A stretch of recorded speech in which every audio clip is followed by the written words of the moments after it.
How to fix Instagram DMs not sending. Well, hello everyone, welcome to the channel. Let me guide you through quick and easy and how you can fix Instagram direct messages not sending. Well, first thing to check is your internet connection. Now, if it is a glitch or a bug, simply force close the application and then reopen it again to see if the issue is fixed, if the DM has been sent. If it is not, then it can be the internet issue. So make sure that you check your internet connection, that your internet is working fine and stable. If you are using cellular data, you might as well toggle on and off your airplane mode. Also, if you're using any VPNs, make sure to toggle that off.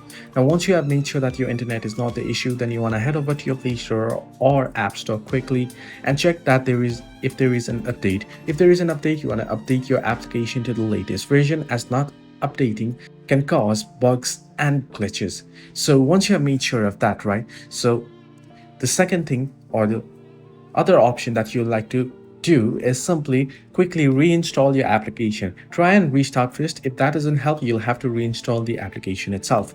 Hope this video was helpful. Do like and subscribe.